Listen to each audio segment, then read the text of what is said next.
Good morning class. Welcome बेटा। अब आप भी घर पर, हम भी घर पे। तो ये एक तरीका है आप तक पहुंचने का। इसकी जो फोटोग्राफ है वो मैं आपके साथ शेयर कर दूंगी। बाकी जो मैं पॉइंट्स बोल रही हूँ उससे भी आप अपने नोट्स बना सकते हैं।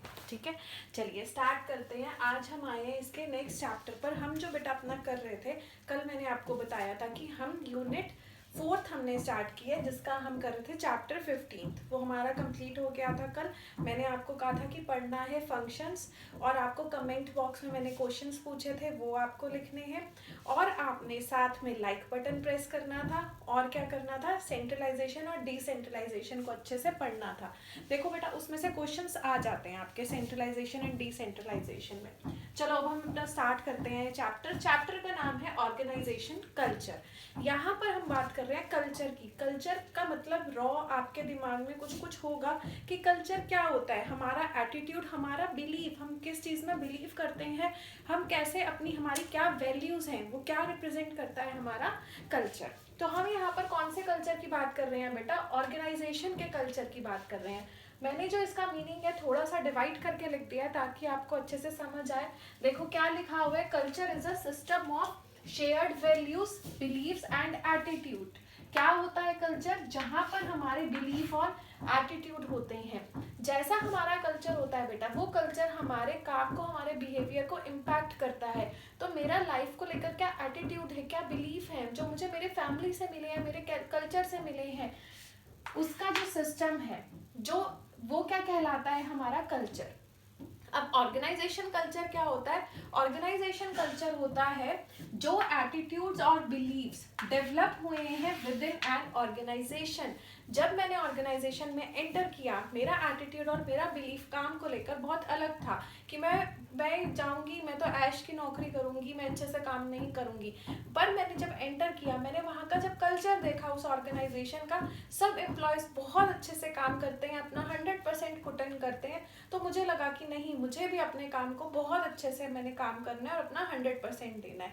तो जो within an organisation believes और एटीट्यूड था, जिसने क्या किया, मेरे बिहेवियर को गाइड किया, वो क्या कहलाता है आपका ऑर्गेनाइजेशन कल्चर। समझ आया, ऑर्गेनाइजेशन कल्चर क्या होता है, जो ऑर्गेनाइजेशन के मेंबर्स का बिहेवियर गाइड करता है according to the believes and attitudes of organisation, उसको हम कहते हैं ऑर्गेनाइजेशन कल्चर। क्लियर हो गया। नेक्स्ट इसके अंदर अब टॉपिक है बेटा types of culture, very important. There are different types of culture in an organisation. हम उनको पढ़ेंगे बेटा, ये 2 मार्क्स में पूछ लिया जाता है, ध्यान से सुनो इसे क्या होता है। टाइप्स ऑफ कल्चर में फर्स्ट है डोमिनेंट कल्चर एंड सब कल्चर। नाम से अगर समझोगे तो हमेशा के लिए याद रहेगा, रट्टा लगाने की जरूरत नहीं पड़ेगी। डोमिनेंट कल्चर में क्या करता है, डोमिनेंट का मतलब होता है डोमिनेंस, मतलब किसका ज्यादा इन्फ्लुएंस है। सब कल्चर क्या होता है, छोटा कल्चर का एक पार्ट। तो डोमिनेंट कल्चर इज, वो कह रहा है ऑर्गेनाइजेशन में क्या ज्यादा डोमिनेंट कल्चर है। ऑर्गेनाइजेशन का जैसा आप कल्चर रखोगे वैसे ही डिफरेंट डिपार्टमेंट्स का कल्चर हो जाएगा। आप ये कहते हो मैम, आप बीबीए वालों को तो कहते हो यूनिफॉर्म डालकर आनी है, बीकॉम वाले तो यूनिफॉर्म डालकर नहीं आते, दैट इज सब कल्चर। अगर ऑर्गेनाइजेशन ने ये कल्चर रख दिया कि सबको ही यूनिफॉर्म डालकर आनी है, तो कौन इन्फ्लुएंस ज्यादा करेगा, डोमिनेंस कल्चर ज्यादा इन्फ्लुएंस करेगा ना। तो डोमिनेंस कल्चर को हम ऑर्गेनाइजेशनल कल्चर भी कहते हैं। इसके अंदर वो कल्चर होता है जो ज्यादा जिसका इन्फ्लुएंस होता है और जो लोग उस चीज को ज्यादा मानते हैं। और सारे जो सब कल्चर्स होते हैं वो डोमिनेंट कल्चर के अंडर आ जाते हैं, उनका डोमिनेंस, इनके ऊपर इस चीज का इन्फ्लुएंस ज्यादा होता है। जो मैंने एग्जांपल दिया उससे समझ आया कि अगर एक ऑर्गेनाइजेशन के अंदर ये रख दिया गया है कि आपको यूनिफॉर्म डालकर आनी है पूरी ऑर्गेनाइजेशन में, then everybody will wear the uniform. पर अगर यही किसी डिपार्टमेंट को कह दिया जाए उस ऑर्गेनाइजेशन में, तो वो इस चीज के लिए नहीं मानेंगे। सबको ओवर टाइम करना है, ओवर टाइम के एक्स्ट्रा पैसे मिलेंगे, everybody will agree, everybody has to agree on this because this is the culture of the organization। पर अगर यही मैंने किसी एक डिपार्टमेंट के लिए कह दिया तो उनके अंदर एक कन्फ्लिक्ट का नेचर आ जाएगा कि दूसरे डिपार्टमेंट वाले तो इतने जल्दी जा रहे हैं, हमें क्यों इतनी देर तक रोका हुआ है। ठीक है, अब समझ आ गया। चलिए, ये आपके साथ भी होगा, जैसे हम आपको कहेंगे नहीं आपको ऐसा करना है, अरे दूसरे डिपार्टमेंट वालों के साथ तो नहीं होता मैम, हमारे साथ ही ऐसे करती हैं। Next is strong culture and weak culture. जो इधर वाले पॉइंट्स है ना बेटा, जस्ट इनके अपोजिट है। अगर आपने इस साइड वाले पॉइंट समझ लिए तो ये आपको ऑटोमेटिकली समझ आ जाएंगे। स्ट्रॉन्ग कल्चर इज जो बहुत स्ट्रांगली इम्पैक्ट डालता है। मेरा कल्चर है कि आपको क्लास में टाइम पर आना ही आना है, क्लास में फोन ऑफ होना चाहिए। जब मैं पढ़ा रही हूँ तो कोई बच्चा नहीं बोलेगा, पर जब मैंने आपको मौका दिया बोलने का तो आप क्वेश्चंस पूछ सकते हो।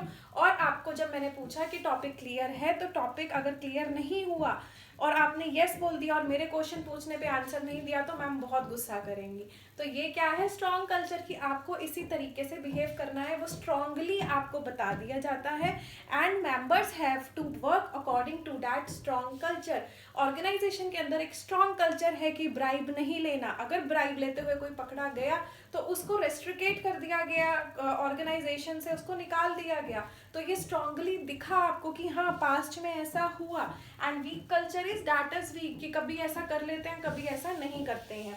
तो ज्यादा इसमें से अच्छा कल्चर कौन सा माना जाता है? स्ट्रॉन्ग कल्चर, कि एक ऑर्गेनाइजेशन जो कहना चाहती है इन देयर पॉलिसीज वो उनको बहुत स्ट्रांगली इम्प्लीमेंट भी करना चाहिए।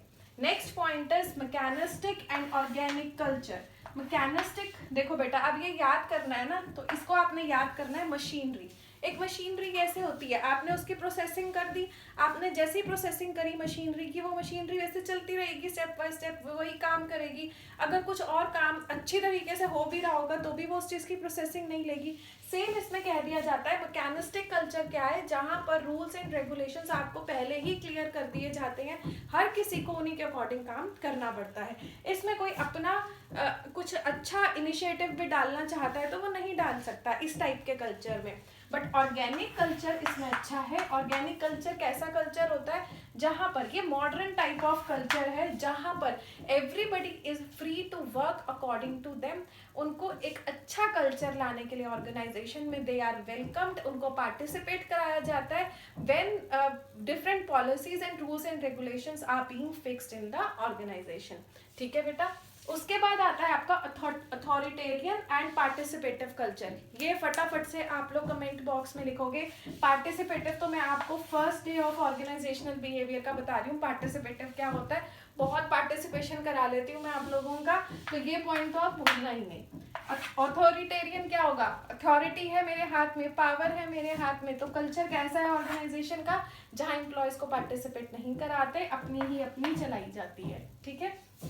तो कमेंट बॉक्स में आज आपका काम है लिखना कि पार्टिसिपेटिव कौन सा होता है। और अगर अब तक समझ आ रहा हो तो लाइक करके प्लीज़ मुझे थोड़ा सा मोटिवेट कर दो और बता दो कि आप लोगों को समझ आ रहा है। कमेंट बॉक्स में भी आप बता सकते हो कि मैम ये वाला पॉइंट बहुत अच्छे से समझ आया और ये नहीं समझ आया या ये मेथड अच्छा नहीं है। ठीक है। चलिए अब आते हैं इसके लास्ट पॉइंट पे, that is national culture and organisational culture. देखो बेटा इसमें वो ये कह रहा है, एक जिस ओरिजिन में कंट्री काम कर रही है वहां का कल्चर ऑब्वियस इम्पैक्ट करेगा। अगर एक बाहर की कंट्री इंडिया में आकर काम कर रही है तो उसको कैसा कल्चर फॉलो करना पड़ेगा? उस नेशन का कल्चर फॉलो करना पड़ेगा, उस नेशन का कल्चर उसको इम्पैक्ट करेगा। और ऑर्गेनाइजेशनल कल्चर जो हमने यहाँ पढ़ा, जो कल्चर एक ऑर्गेनाइजेशन में है उसके एम्प्लॉयज को वो वाला कल्चर, जैसे एक नया एम्प्लॉय आता है तो धीरे धीरे अगर वो पुरानी ऑर्गेनाइजेशन में था उसको छोड़कर आया तो धीरे धीरे वो अकॉर्डिंग टू अपना नया ऑर्गेनाइजेशनल कल्चर अडेप्ट कर लेगा। ठीक है। समझ आ गए ये सारे पॉइंट्स? बहुत इजी थे। इसमें हमने क्या पढ़ा? कल्चर क्या होता है? जो हमारी वैल्यूज बिलीव्स होती हैं जो विद इन द ऑर्गेनाइजेशन जैसा है हमें उसकी तरह अडेप्ट करनी पड़ती हैं, और ऑर्गेनाइजेशन में रहकर हमें ऑर्गेनाइजेशन के जो सिस्टम है, जो बिलीव्स हैं, उनको अडॉप्ट करना चाहिए। ठीक है। फिर इसमें हमने पढ़ा है types of culture. Types of culture में क्या पढ़ा हमने कि कुछ कल्चर डोमिनेंट होते हैं, कुछ सब होते हैं, कुछ वीक होते हैं, कुछ स्ट्रांग होते हैं, कुछ ऑर्गेनिक होते हैं, कुछ पार्टिसिपेटिव होते हैं जो मुझे आप बताओगे, कुछ कल्चर वीक होते हैं और कुछ नेशनल एंड ऑर्गेनाइजेशनल कल्चर्स होते हैं। ठीक है। इसके 2 टॉपिक रह गए बेटा। मैंने सोचा था कि आज करा दूंगी पर अगले लेक्चर में कराऊंगी इम्पैक्ट एंड प्रोसेस। ये 2 टॉपिक रह गए, ये हम नेक्स्ट उसमें करेंगे, फिर आपका चैप्टर 16 भी इसका फिनिश हो जाएगा। आई होप आपको समझ आया हो। जो नहीं समझ आया बेटा वो पूछ लेना और एक बार ये पॉइंट्स आप देख लीजिए। ठीक है बच्चे, और घर पे रहिए अच्छे से। Thank you so much.